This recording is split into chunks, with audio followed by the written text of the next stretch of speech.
ॐ अज्ञानतिमिरान्धस्य ज्ञानाञ्जनशलाकया चक्षुरुन्मीलितं येन तस्मै श्रीगुरवे नमः। नमः ॐ विष्णुपादाय कृष्णप्रेष्ठाय भूतले श्रीमते भक्तिवेदान्त स्वामिन्निति नामिने। नमस्ते सरस्वते देवे गौरवाणी प्रचारिणे निर्विशेष शून्यवादी पाश्चात्यदेशतारिणे।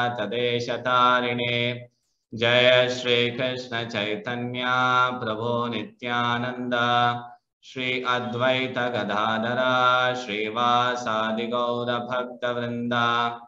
हरे कृष्णा कृष्ण कृष्ण हरे हरे, हरे Ram Ram Ram Hare Hare. So Hare Krishna everybody. So at the beginning, I would like to thank Vijay Foundation, Mysore Yoga Okuta and Sampradaya Club for giving all of us an opportunity to hear about the glories of Lord Ramachandra today. It is said that hearing is one of the very important factors in developing our attraction towards the Lord. Whatever level of attraction we have developed towards Lord Ram or Krishna for that matter is mainly because of hearing. So as Dasara or Vijayadashmi is fast approaching, it's a wonderful opportunity for all of us to welcome the Lord by hearing about the glories of the Lord.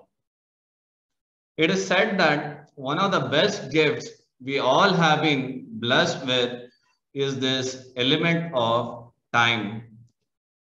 Time is a very precious thing. Once time is lost, no matter how much millions of dollars we are ready to pay, we can't even get a moment back. So we have to be wise enough to spend our time. But how does a wise person spend his time?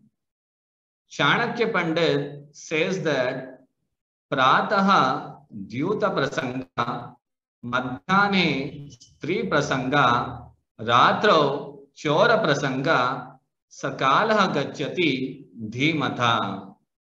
So Chanakya Pandit defines how does a wise person spend his time. Prataha Dyuta Prasanga. It means morning time he contemplates on Dyuta means gambling. Madhyane Stri Prasangataha. Afternoon time he contemplates on Stri or woman. Ratro Chora Prasanga. Night time he contemplates on robbery or thieves. Sakalagha Gachyati Dhimata. In this way, a wise person spends his time. But if you hear the literal meaning, it appears scandalous. Morning, afternoon time, thinking of a woman, and night time,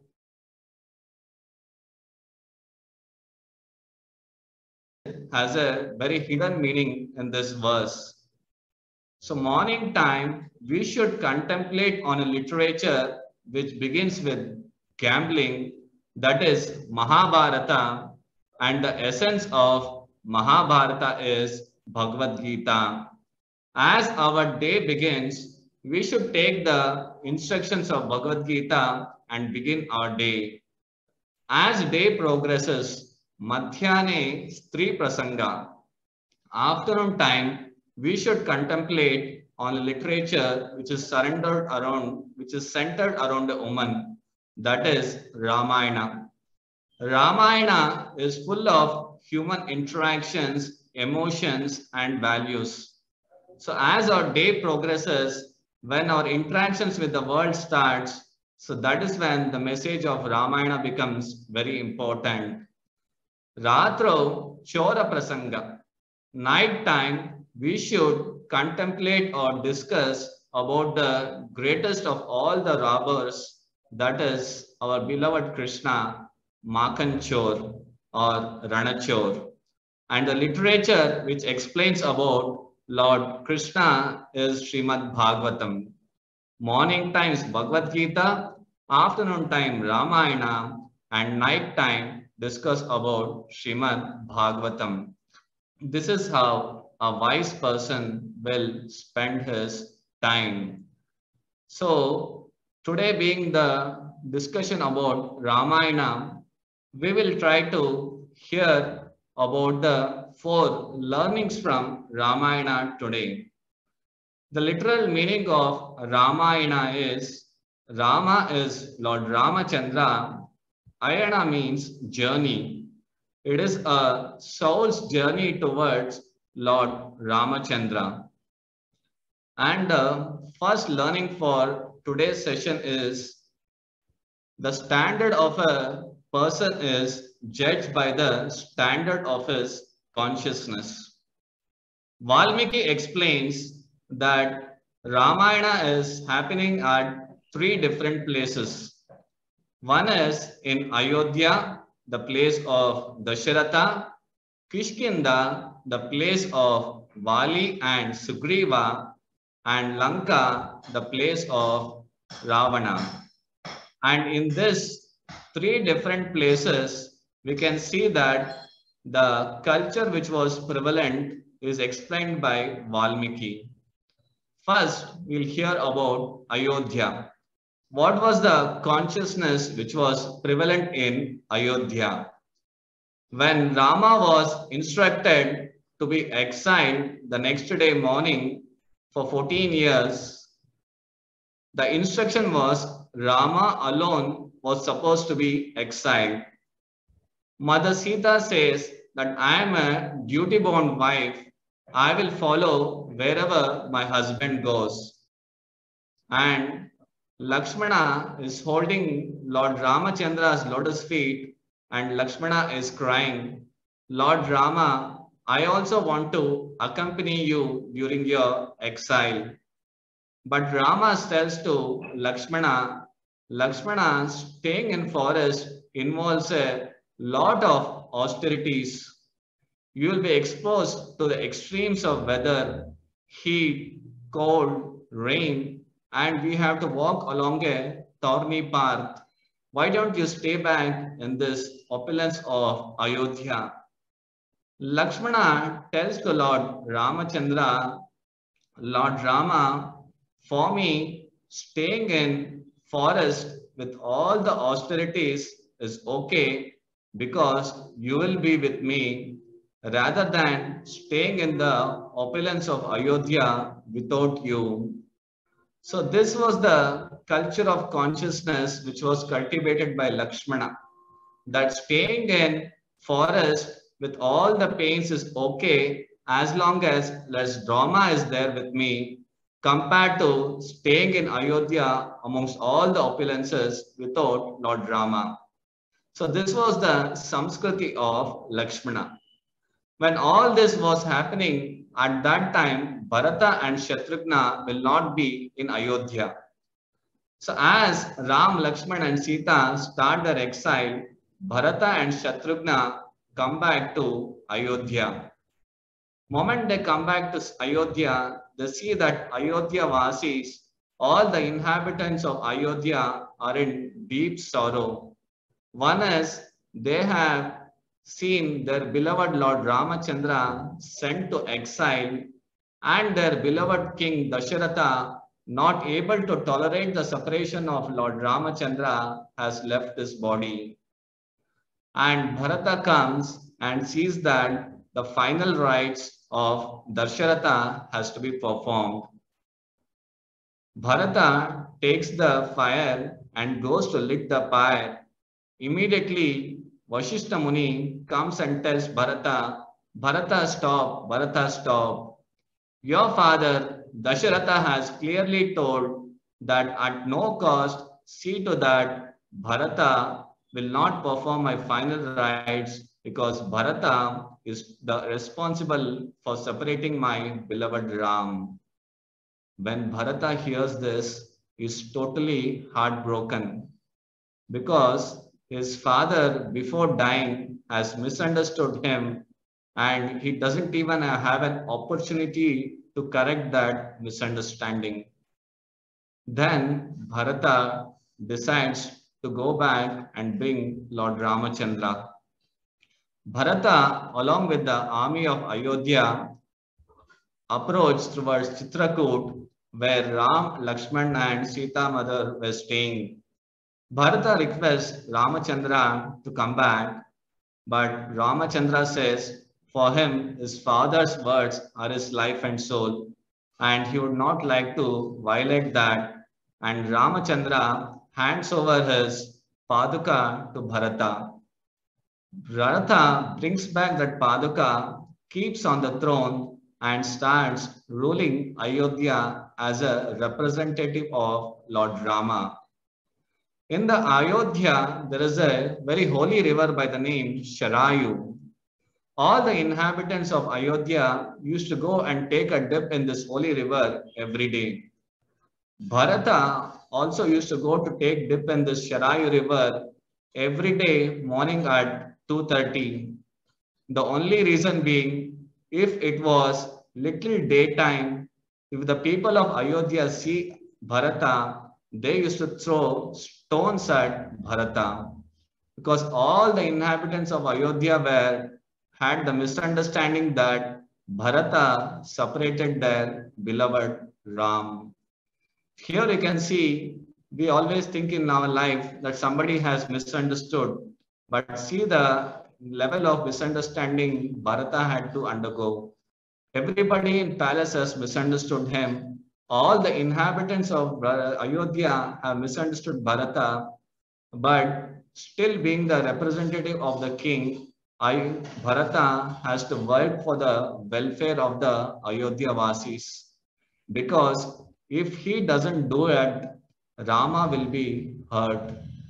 So this was the consciousness which was cultured by Bharata, that all his actions were judged by whether Rama is pleased or not.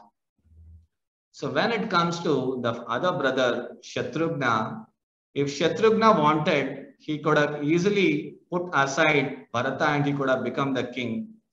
But in entire Ayodhya, only one person knows the truth, and that is Shatrughna. For the entire 14 years, Shatrughna stands as a backbone to Bharata and supports him because he knows that if he doesn't support Bharata, Lord Rama will be hurt. So this was the culture which was prevalent in Ayodhya. Valmiki calls this as Samskruti, where everything is centered around whether Rama is pleased or displeased by your thoughts, words, and actions. When the scene shifts to Kishkinda, the place of Vali and Sugriva, after Mother Sita had been kidnapped by Ravana, Ramachandra wanted the help of Sugriva and Vanarasena to trace out Mother Sita. When Rama meets Sugriva, Sugriva tells Rama that he can help him with his Vanarasena, but he has one problem, that is his brother Vali. If Ramachandra could help in killing Vali, Sugriva would definitely help Ramachandra. Sugriva invited Vali for a fight, and in that fight, Sugriva was expecting Rama to kill Vali. But Rama was not able to distinguish between who is Vali and who is Sugriva, and he did not leave his arrow.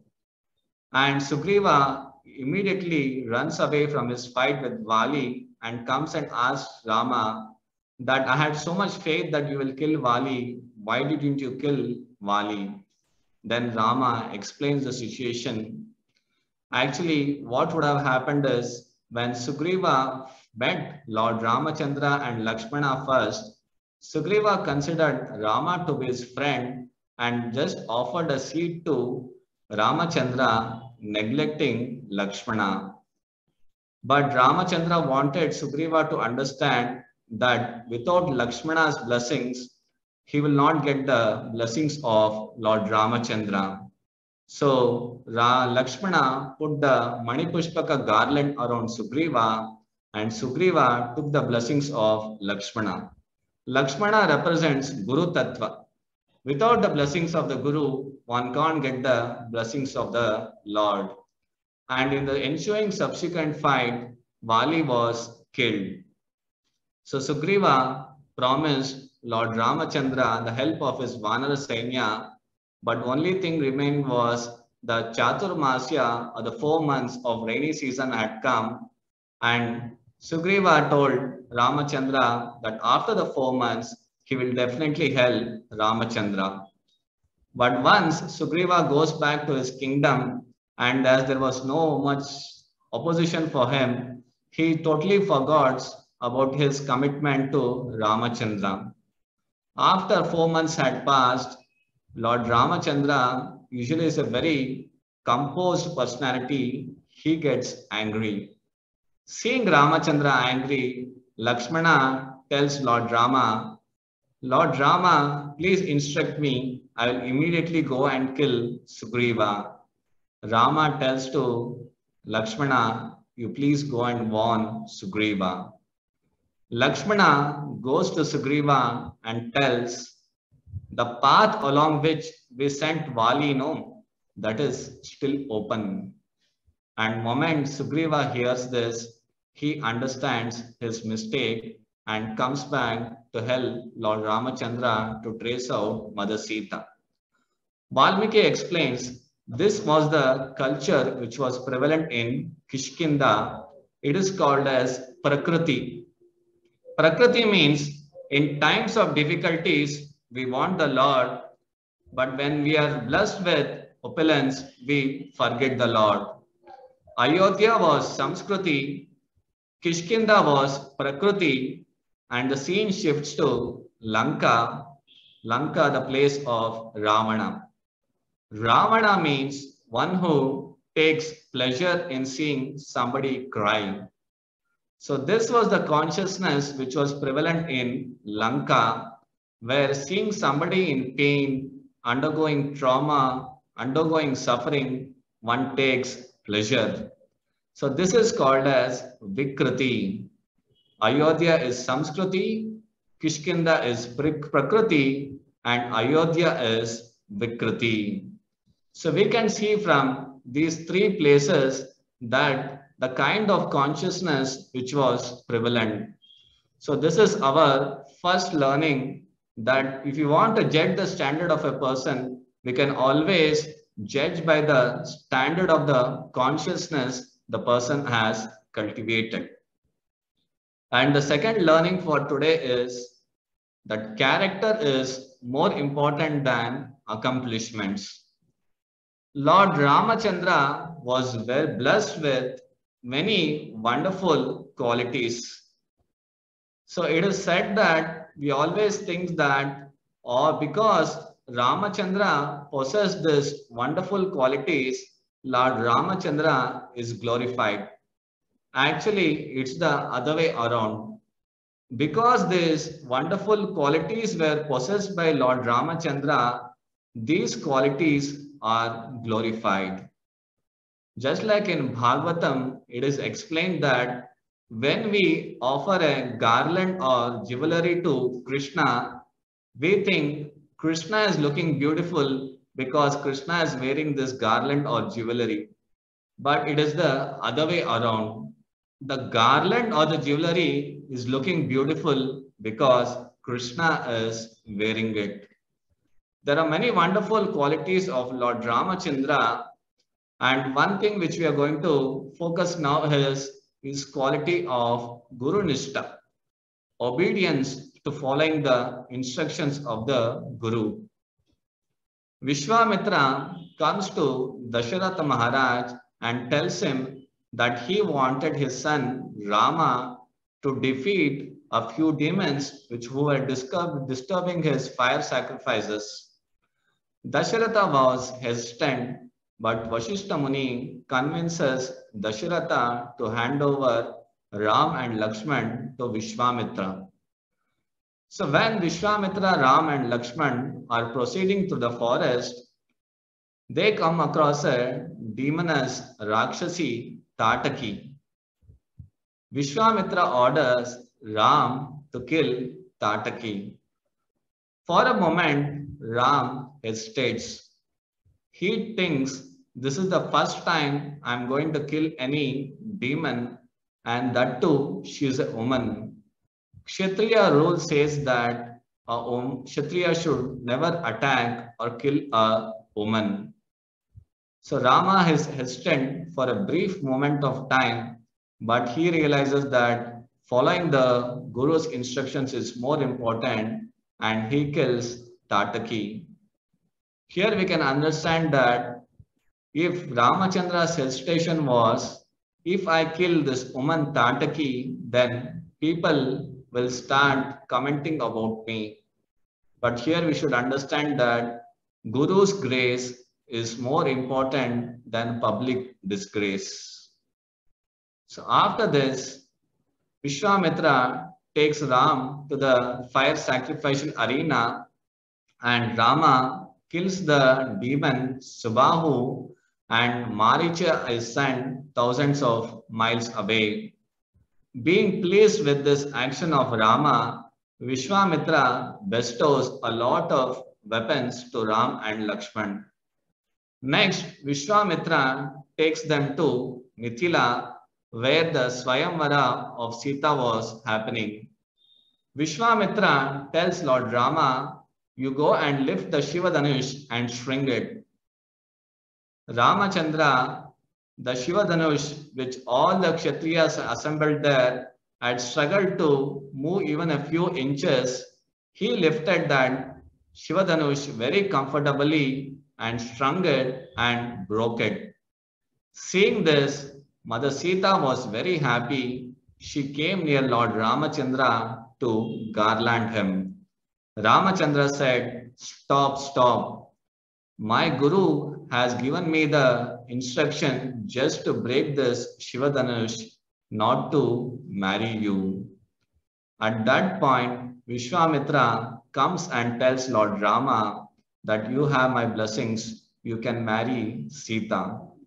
At that time, Rama was 12 years old and Sita was 6 years. Rama was taller than Sita, and Sita was not able to garland Rama, and Rama being a Kshatriya would not bend. Seeing this, the intelligent Lakshmana immediately paid a full obeisances to Lord Ramachandra. When somebody pays obeisances, we bend down to lift that person. When Lakshmana paid full obeisances, Rama bent to lift Lakshmana, and seizing the opportunity, Mother Sita garlanded Lord Rama. From this, we can understand two important things. One is having firm faith in the words of the Guru, and before taking any decision, always take the blessings or the permission of the Guru. So this was the Guru Nishtha quality of Lord Ramachandra. So when we meet any person, first thing which impresses us about that person is the qualities he has rather than his accomplishments. So this is the second learning for us today. Character is more important than accomplishments. And the third learning is from Ramayana we are going to learn today is that bhakti is beyond external qualifications. Valmiki was a hunter, but he was bestowed with the blessing to compose the Mahakavya Ramayana, which has 24,000 verses. The entire Ramayana was revealed to Valmiki. A hunter became a devotee of Lord Ramachandra. Next is the boatman Guha. When Mother Sita and Lakshman and Ram were there in their exile, they came across a river which had to be crossed in a boat.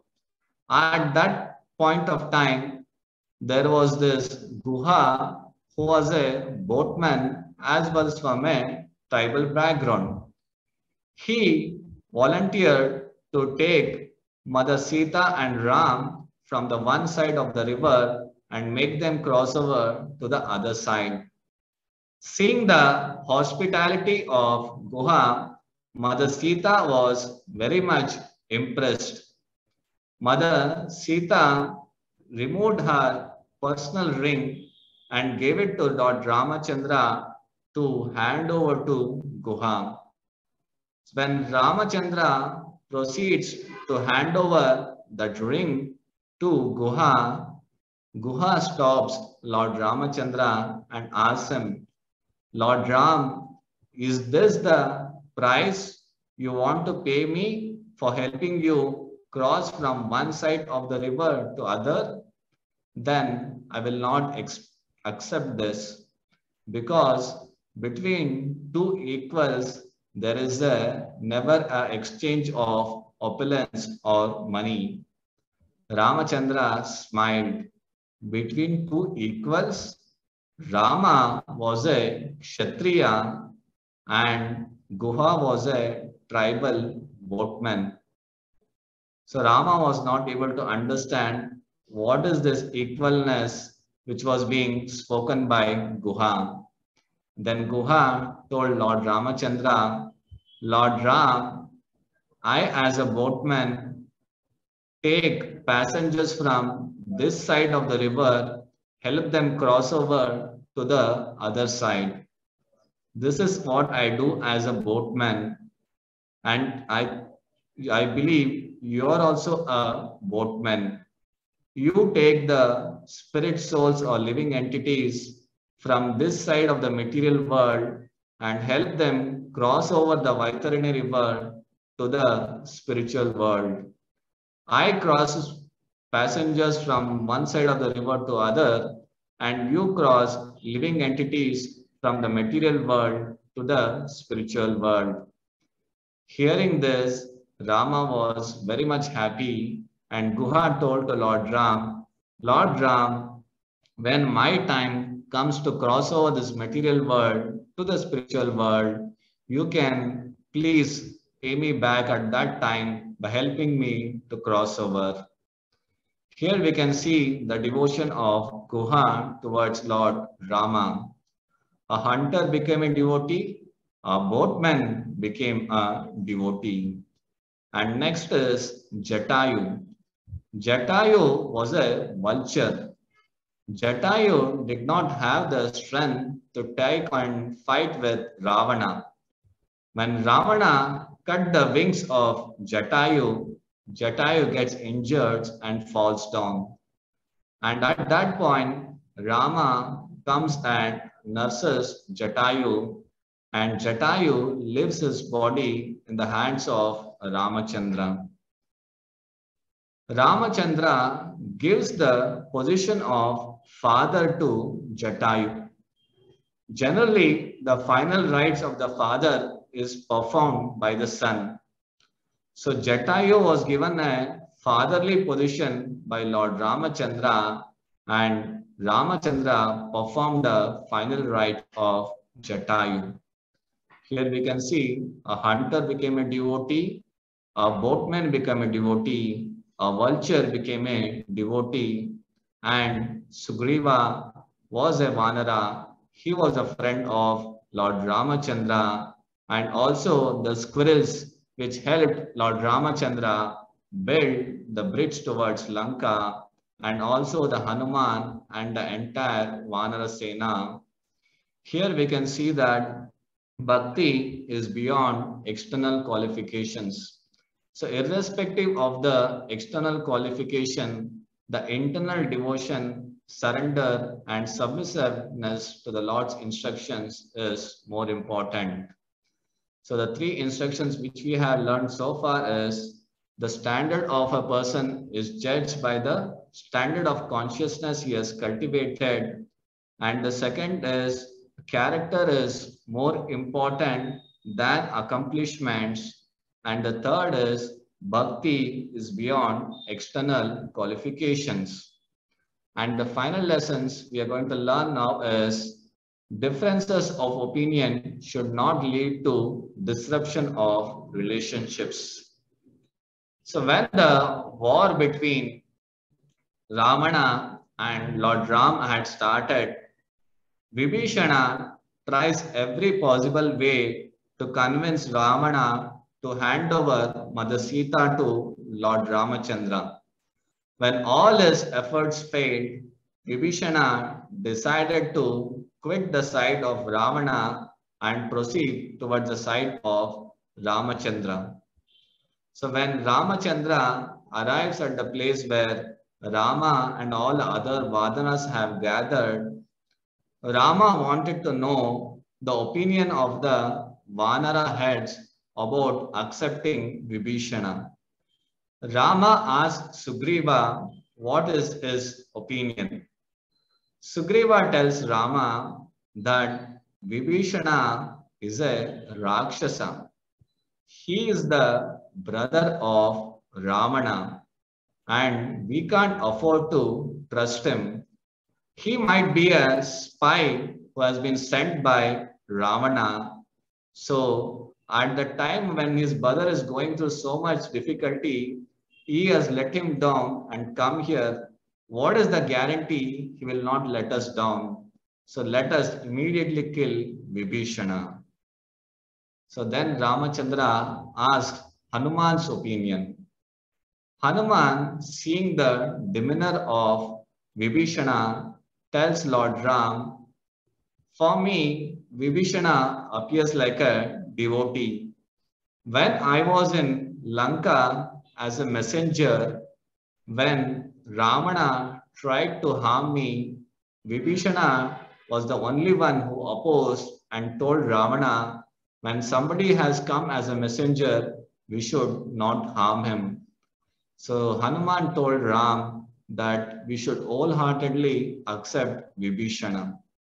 Here we can see that Sugriva and Hanuman are both working for the pleasure of Lord Ramachandra. But based on their understanding, they have arrived at two opposite conclusions. Sugriva, based on his understanding, thinks that Vibhishana is fit enough to be killed, and Hanuman, based on his understanding, he thinks Vibhishana can be wholeheartedly accepted. Then finally, Sugriva asked Lord Ramachandra, Lord Ram, what is your opinion about this? Then Lord Rama tells Sugriva and Hanuman, forget Vibhishan. If Ravana himself comes and tells me, I want to surrender you, I will accept him wholeheartedly. So when Sugriva hears this desire of Lord Ramachandra, he surrenders and allows Vibhishana to be accepted to the Rama's army. After this, Sugriva is not carrying any grudge towards Lord Rama that he did not accept his idea, nor is Hanuman become proud that Lord Ramachandra accepted his idea. Here we can see that even though there was a difference of opinions, that did not transform into disruption of relationships. So this is the fourth learning from today, that differences of opinion should not lead to differences of opinions, differences or disruptions of relationships. One more important thing which happened during this incident was when Vibhishana approaches the Lord and tells him that he wants to surrender to Lord Ram, Vibhishana requests Lord Ram that let his surrender be accepted immediately, because Vibhishana tells Rama that his background is that of the demons or the Rakshasas. At this point of time, I have developed a desire to surrender unto you. and you are there in front of me. Please accept my surrender immediately. I don't know when my mind will change. So when we have a desire to do something for the Lord, visit the temple or the pray to the Lord or read a Gita or a Ramayana or Mahabharata for that matter, we should, when the opportunity is there, we should immediately try to fulfill that desire. Because just like Vibhishana is telling, he being a part of the demonic family, his mind might change anything, anytime. In the same way, for us also, when the opportunity is there and the desire is there, we should fulfill that desire. Because afterwards, we are not sure whether the desire will come again or not, or even if the desire comes, whether the opportunity will be available or not, that can't be judged. Vibhishana is telling, I want to surrender to you now because I have a desire now, and Lord Ramachandra is in front of me face to face. Such an opportunity never keeps coming again and again. So, this is the fourth learning from today's session, that differences of opinion should not lead to disruptions of relationships. So these are the four learnings which we learned today. The first thing is the standard of a person should be judged by the standard of consciousness which he has cultivated, whether it is Samskriti, Prakriti, or Vikruti. And the second learning is character is more important than accomplishments. And the third learning is bhakti is beyond external qualifications. And the fourth learning is differences of opinion should not lead to disruptions of relationships. So this was the short time we could discuss about Lord Ramachandra's pastimes and the learnings we can acquire from Ramayana.